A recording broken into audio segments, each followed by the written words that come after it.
তো দেখো আজকে আগের ক্লাসে যেটা বলেছিলাম যে ডাইমেনশনাল অ্যানালিসিস থেকে এমসিকিউ টাইপ কোশ্চেন হবে। আমি কতগুলো কোশ্চেন আজকে আলোচনা করব। হ্যাঁ, তো তার আগে একটু দেখে নিই, এগুলো কোশ্চেনগুলো দেখে নিই। ফার্স্ট কোশ্চেনটা হচ্ছে, suppose a quantity X can be dimensionally represented in terms of M, L and T, that is X, M to the power A, L to the power B and T to the power C. The quantity mass, তাহলে ভরটা কী করা যাবে? A option, can always be dimensionally represented in terms of L, T and X, অর্থাৎ এমকে L, T এবং X দিয়ে represent করা যাবে। B option, can never be dimensionally represented in terms of L, T and X, এমকে L, T এবং X দিয়ে represent কখনোই করা যাবে না। C option, may be represented in terms of L, T and X if A equals to zero. যদি A equals to zero হয়ে যায় তাহলে মাসকে এল, টি অ্যান্ড এক্স দিয়ে রিপ্রেজেন্ট করা যাবে। May be represented in terms of L, T and X if A not equals to zero, অর্থাৎ এ যদি একটা নন জিরো ভ্যালু হয় তাহলে এক্সকে মাসকে এক্স, এল অ্যান্ড টি দিয়ে রিপ্রেজেন্ট করা যাবে। তো সেকেন্ড কোশ্চেন কী আছে? সেকেন্ড কোশ্চেন একটু ম্যাথ টাইপের, একটু অন্য ধরনের question. Integration of dx by root over 2ax minus x square equals to a to the power n sine inverse x by A minus 1. The value of n is a option 0, b 1, c minus 1, d none of these. Now number third, Young's modulus of steel is 19 into 10 to the power 10 Newton per meter square. In dyne per centimeter square, Young's modulus is A option 19 multiply 10 to the power 11, B 19 multiply 10 to the power 12, C 19 multiply 10 to the power 13 and D 19 multiply 10 to the power 14. And number 4, very interesting question, if velocity v, time t and force F were chosen as the basic quantities, then the dimension of mass is, তাহলে যদি velocity, time এবং ফোর্সকে মাস মানে এদেরকে যদি basic quantities ধরা হয় তাহলে এদের ডাইমেনশন দিয়ে মাসের ডাইমেনশন আমি কীভাবে লিখব? A option f V to the power minus 1t, B option f to the power minus 1 vt, C option f v t to the power minus 1, D option f v t, এই ডাইমেনশনটা হবে। এখন এই চারটে MCQ একটু আলাদা ধরনের, বাকি অন্যান্য টাইপের যে এমসিকিউগুলো আছে দেখবে বই অনেক এক্সাম্পলে করে দেওয়া আছে, কিন্তু এগুলো আমি অন্যান্য বই থেকেই সিলেক্ট করেছি। এবার এই প্রশ্নগুলো একটু আলোচনা করি। তো ফার্স্ট আমরা প্রথমে কি দেখলাম যে suppose a quantity X can be dimensionally represented in terms of M, L and T, that is X, M to the power A, L to the power B, T to the power C. The quantity mass, দেখো এখানে কি বলা হচ্ছে যে এক্সকে আমি represent করছি M to the power A, L to the power B and T to the power c. আমি লাস্টের অপশানটাই যাচ্ছি। লাস্টের অপশানটাই কেন যাচ্ছি বলছি যে মে be represented in terms of L, T and X if A not equals to zero. এখন দেখো এ এর নন জিরো যদি ভ্যালু হয় তাহলে কিন্তু এম এখানে প্রেজেন্ট, এম যদি প্রেজেন্ট হয় তাহলে এক্স রিপ্রেজেন্টেড বাই এম। আমি মাসকেই খুঁজবো কিন্তু এক্স, এল আর টি দিয়ে, তাহলে মাসকে তো অবশ্যই প্রেজেন্ট থাকতে হবে। তাহলে এই অপশানটাই হচ্ছে একমাত্র উত্তর যে মাসকে প্রেজেন্ট করবে এক্সের টার্মে। এখন দেখো দু নম্বর কোশ্চেনটা হচ্ছে কি? Integration dx by root over 2ax minus x square equals to a to the power n sine inverse x by A minus 1, মানে পুরো ম্যাথ টাইপের ইকুয়েশান। এখানে এক্সকে বলা হয়নি যে এর ভ্যারিয়েবলটা কীরকম ধরনের, এ সম্পর্কে কিছু বলা নেই। তো এখন এক্ষেত্রে কী বলেছে? Use dimensional analysis to solve the problem. হ্যাঁ, ওটাই একমাত্র উপায় যে ডাইমেনশনাল অ্যানালিসিস দিয়ে এই প্রবলেমটার মানে এন এর ভ্যালুটা আমরা বের করতে পারবো। তো দেখি এখানে কি হয়েছে। দেখো এর এলএইচএসে কী আছে?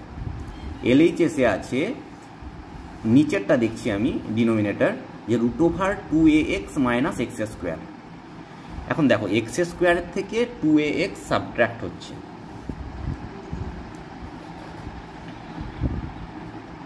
তো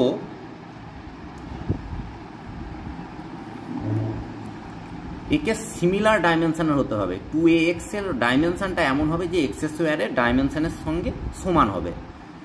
তবে এই সাবট্রাকশানটা সম্ভব হবে। এটা হচ্ছে আমরা কোথা থেকে পেয়েছি, ডাইমেনশনাল হোমোজেনিটি থেকে পেয়েছি। তো সুতরাং এ এর dimension would be equal to that of the X, A আর এক্সের ডাইমেনশন কিন্তু সমান হবে।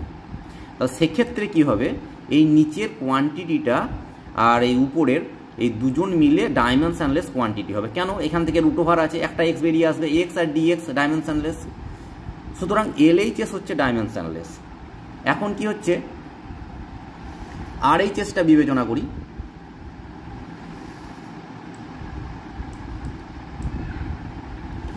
আরএইচএসে কি হচ্ছে যে sine inverse x by A minus one. এখন sine inverse x by A itself a value of angle, so value of angle is dimensionless. তাহলে A to the power N এর সঙ্গে যে আছে সে ডাইমেনশনলেস। আবার কি হচ্ছে, এলএইচএস হচ্ছে ডাইমেনশনলেস। তাহলে A to the power N অবশ্যই ডাইমেনশনলেস হবে, এবং এটা কখন সম্ভব হবে, যখন এন এর ভ্যালু 0 হবে, তখনই এটা একটা constant, A to the power 0 equals to 1, right. তো সুতরাং এর অপশানটাও কিন্তু হয়ে যাচ্ছে কোনটা, এ এর অপশান, যে এর ভ্যালুটা হয়ে যাবে 0।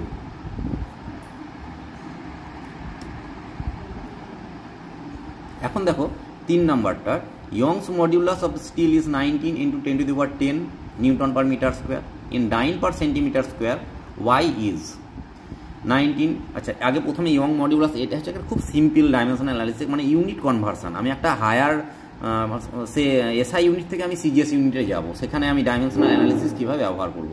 হ্যাঁ, তো দেখা যাক।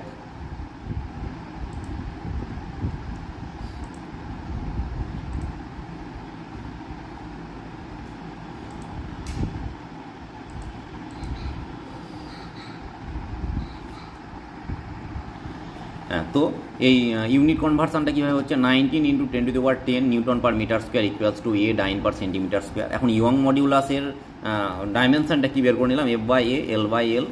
এল by L is a dimensionless quantity, so F by A means M L to the power -2 by L square, and M L to the power -1 T to the power -2। এখন দুটো ইউনিটের জন্য যেটা আছে, হ্যাঁ, সেটা হচ্ছে যে এসআই আর সিজিএস ইউনিট, এসআই ইউনিটে আমি ধরে নিচ্ছি M1 L1 T1, আর সিজিএসে M2 L2 T2। সেভাবে আমি ওই কনস্ট্যান্ট এ, যেটা আমি লিখলাম যে এই ইকুয়েশনটার সময় 19 × 10⁻10 newton per metre square equals to a dyne per centimetre square. আমি যদি এর ভ্যালুটা বের করে নিতে পারি, তাহলে আমার কিন্তু সলিউশনটা হয়ে গেল। তো এখন এর ভ্যালু বের করার জন্য আমি খুব সিম্পল এই ইকুয়েশনটা লিখেছি ডাইমেনশনাল হোমোজেনিটি থেকে।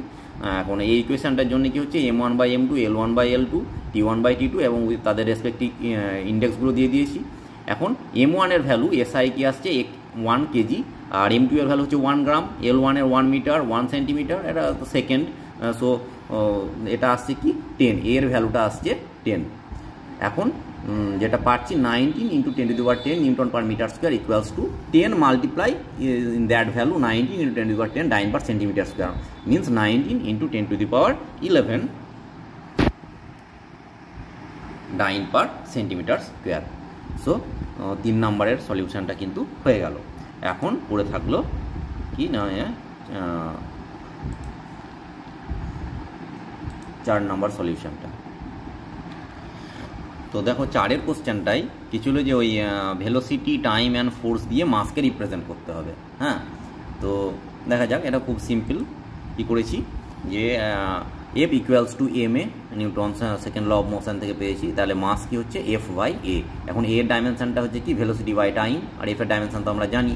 তাহলে সিম্পল একটা রিলেশন চলে এলো, F V to the power -1 and T.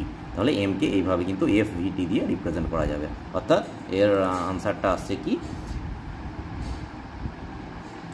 F V to the power -1 টি। কোন অপশানটা দেখে নিই, এ অপশানটা। তাহলে 4-এরটা কিন্তু অপশানটা হচ্ছে এ। তো কুইকলি একবার আমরা দেখে নিই যে লাস্ট দুটো লেকচারে আমি কী করেছিলাম, যে ডাইমেনশন অফ ফিজিক্যাল কোয়ান্টিটি সেটা দিয়ে শুরু করেছিলাম। হ্যাঁ, তো তারপর সেখানে কি টেবিল একটা বানিয়েছিলাম, যে 7টা ডাইমেনশনাল ফান্ডামেন্টাল ডাইমেনশনাল কোয়ান্টিটিস, তাদেরকে কি ডাইমেনশন দিয়ে রিপ্রেজেন্ট করা হয়। মাস, লেন্থ, টাইমটা তোমাদের জানাই ছিল।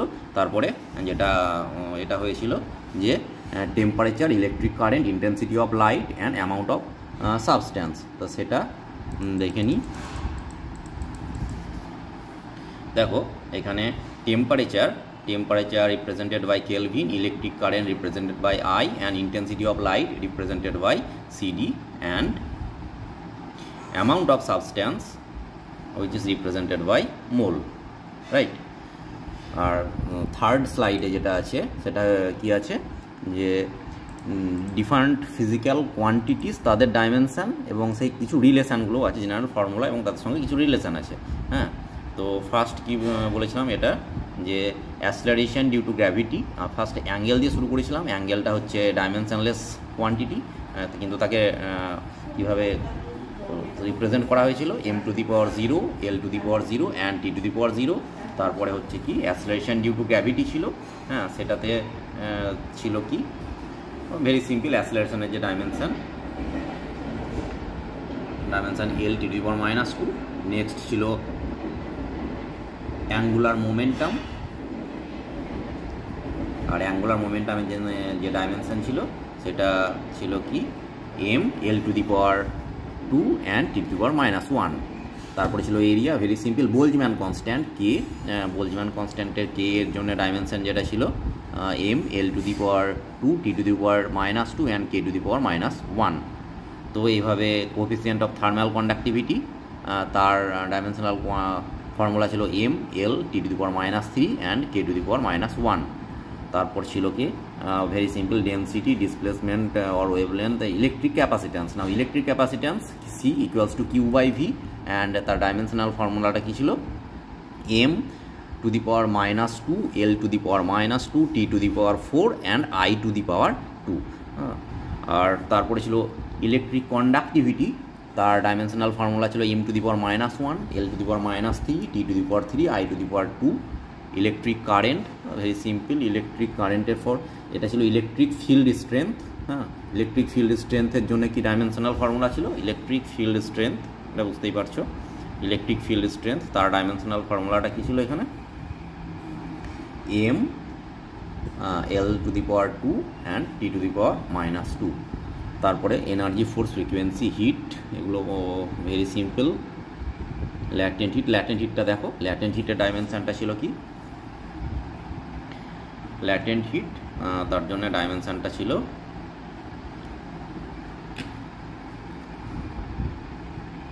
m⁴0, l² t⁻⁻²। তারপরে ছিল moment of inertia ml², permeability of free space, সেটার জন্য ছিল m l t⁻⁻², I⁻²। তারপরে ছিল permittivity of free space, very বেশ কমপ্লেক্স আছে এটা m⁻⁻1, l⁻³ t and t⁴ and I²। Pressure, refractive index, it is very interesting. Refractive index, very interesting. Refractive ইন্ডেক্সের dimensional formula দেখো m⁴0, l⁴0, t⁴0, because it is the ratio of velocity of light in vacuum and velocity of light in that medium. Then specific volume, speed, stress, temperature, torque, moment of a force is force multiplied distance m⁻² t⁻⁻². Okay. velocity gradient and volume work. So these are very simple quantities. তাহলে এইভাবে আমরা বেশ কিছু complex physical quantity তাদের dimensional formula দেখেছিলাম। তারপরে কি শুরু করেছিলাম যে ডাইমেনশনাল ইকুয়েশানগুলো দেখেছিলাম আমরা। ডাইমেনশনাল ইকুয়েশান খুব সিম্পল ছিল, কীভাবে লেখা হয়, হ্যাঁ সেগুলো সব হয়েছে আমাদের। তারপরে হয়েছে অ্যাপ্লিকেশান অফ ডাইমেনশনাল অ্যানালিসিস, সেটা দিয়ে এখানে থিওরিটা লিখেছিলাম। তারপর ডাইমেনশনাল হোমোজিনিটি চেক করার জন্য আমরা দু একটা ইকুয়েশান নিয়েছিলাম এবং তার কিছু ক্যালকুলেশন করেছিলাম।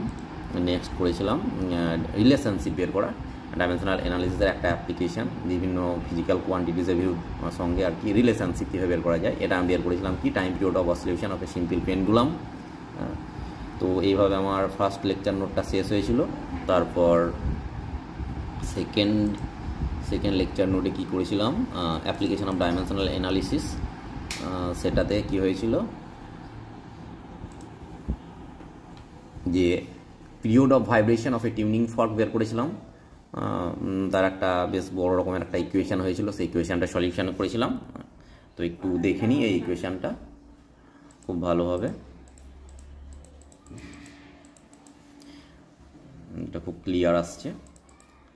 তো প্রথমে কি ছিল, time period of vibration of a tuning fork. এখন বেশ বোঝা যাচ্ছে লেখাটা, যে T is proportional to L to the power X, rho to the power Y, Y to the power Z. সেইভাবে বের করেছিলাম যে time period is dimension of T. তারপরে কি ছিল, এল এর জন্য ডাইমেনশন এল, রো এর dimension M, L to the power -3, আর ইয়ং মডিউলাসের dimension M, L to the power -1, T to the power -2। তারপর কি, এই টাইম পিরিয়ড তার ডাইমেনশনটা ইকুয়েশানটা লিখেছিলাম। ইকুয়েশানটা লিখে কি করেছিলাম, এই ইন্ডেক্সগুলোর একটা সলিউশন বের করেছিলাম এক্স, ওয়াই অ্যান্ড জেডের। তারপর কি, এই ইকুয়েশানটা ফাইনালি পুট করে আমরা পেয়েছিলাম T equals to K L root over rho by Y. এইভাবে হয়েছে। আর তারপরে কি করেছিলাম, এটার বিভিন্ন কোয়ান্টিটিসগুলো নিয়ে, তারপর ডাইমেনশন অ্যানালাইসিস 3 এর, এটা তো লাস্ট পার্ট, যেটা আমরা বলেছিলাম যে কতগুলো এমসিকিউ প্রবলেম আমরা আলোচনা করব। তো এইভাবে পুরোপুরি ডাইমেনশনাল অ্যানালিসিসটা ক্লাস 11-এর সেমিস্টার 1-এর ইউনিট 1 মোটামুটি ক্লোজ করে ফেললাম। তো এরপরে আমরা পড়ব স্কেলার অ্যান্ড ভেক্টরস।